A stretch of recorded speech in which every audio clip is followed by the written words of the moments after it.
sudah bertemu kembali dengan hari Senin. Bagaimana kabar kalian? Semoga kalian senantiasa diberikan kesehatan dan tetap patuhi protokol kesehatan, sembari berdoa agar pandemi ini segera berlalu sehingga kita dapat bersekolah seperti biasanya. Pada video kali ini kita akan membahas mengenai kaidah kebahasaan yang terdapat pada teks negosiasi. Kapankah kamu perlu melakukan negosiasi?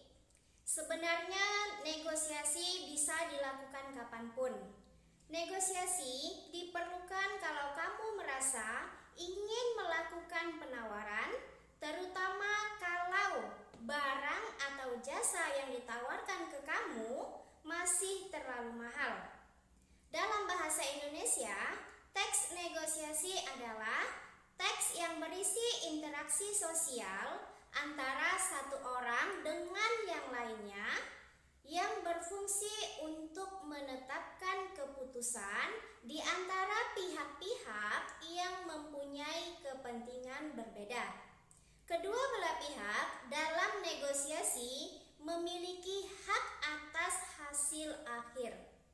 Hasil akhir dalam negosiasi ini memerlukan persetujuan kedua belah pihak sehingga terjadi proses saling memberi dan menerima sesuatu yang mencapai kesepakatan bersama. That's right. Yang penting adalah tercapai kesepakatan antara dua pihak. Teks negosiasi yang baik selalu menunjukkan kaidah negosiasi. Adapun kaidah atau ciri kebahasaan teks negosiasi yang baik adalah seperti yang pertama, partisipan.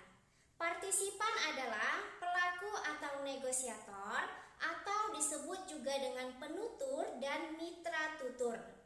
Pihak-pihak yang mempunyai kepentingan yang berbeda. Sebagai contoh, penjual dan pembeli, pengusaha dan pihak bank, perwakilan karyawan dan utusan perusahaan. Dalam teks negosiasi, partisipan dibatasi dengan tanda titik dua atau teks dialog.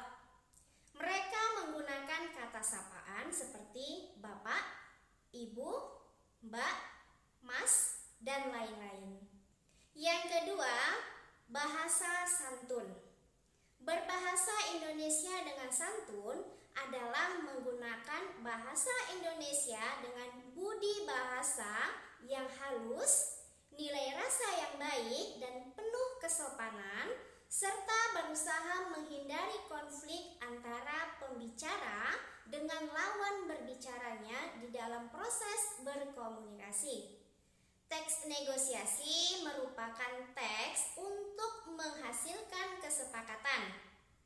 Jadi, bahasa yang digunakan adalah bahasa yang santun, yakni bahasa yang bersifat positif dan tidak menyinggung perasaan. Sebagai contoh, memberikan salam, menggunakan sapaan yang sesuai dengan usia dan jabatan, dan juga menolak dengan kata-kata yang halus. Yang ketiga, pasangan tuturan. Teks negosiasi berupa tuturan langsung antara negosiator. Tuturan langsung itu berupa tanya dan jawab antara penutur dengan mitra tutur. Misalnya, mengucapkan salam, membalas salam atau diam, bertanya, menjawab pertanyaan atau tidak menjawab, meminta, memenuhi atau menolak permintaan, menawarkan, menerima atau menolak tawaran, mengusulkan, menerima atau menolak usulan. Yang keempat, kalimat persuasif.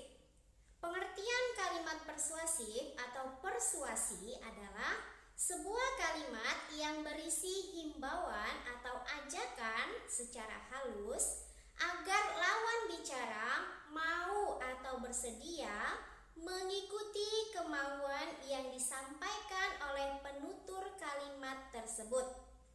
Negosiasi dilakukan dengan cara persuasi sehingga dalam teks negosiasi terdapat kalimat persuasif. Dalam teks negosiasi, kalimat ini diperlukan untuk mencapai tujuan kesepakatan. Sebagai contoh, yang pertama, mohon diturunkan Pak, kami akan membantu dalam pembuatan maskot. Persiapan-persiapan dan lain-lain, yang penting iurannya bisa turun. Kemudian contoh yang kedua, iya Mas, cocok kalau dipakai sama Ibu Mas. Yang kelima, kalimat deklaratif. Kalimat deklaratif berasal dari bahasa Latin, yaitu declaratio, yang artinya pernyataan.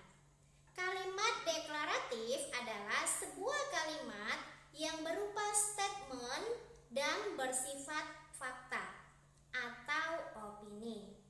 Kalimat deklaratif disebut juga dengan kalimat berita. Kalimat deklaratif berfungsi untuk memberikan suatu informasi, berita, atau peristiwa kepada seseorang tanpa mengharapkan respon khusus.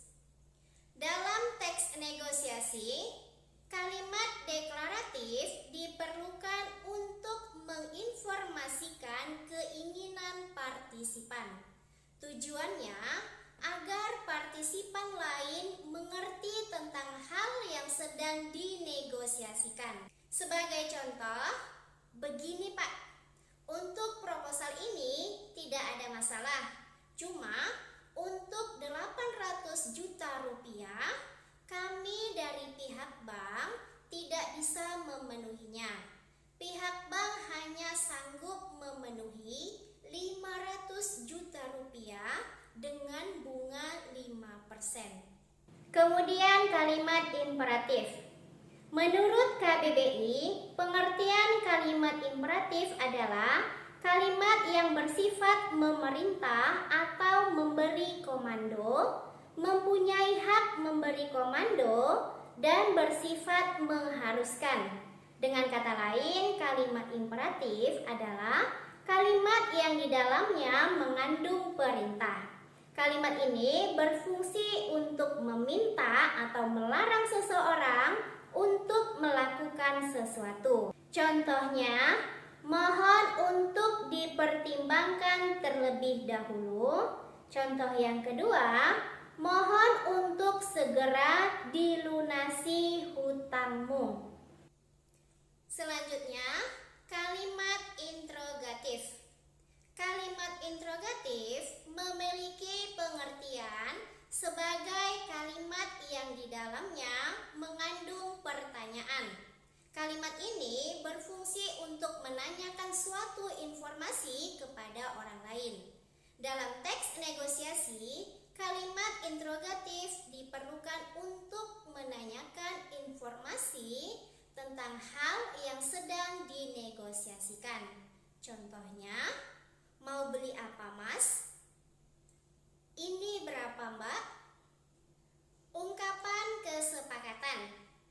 Ungkapan kesepakatan adalah kata atau kalimat yang mengungkapkan makna bahwa permasalahan negosiasi telah selesai dan keduanya mencapai tujuan yang sama. Beberapa contoh ungkapan kesepakatan dalam teks negosiasi antara lain, ya sudah Mbak, 55.000 saya ambil yang ini. Kemudian, baiklah Bu, 600 juta rupiah tidak apa-apa.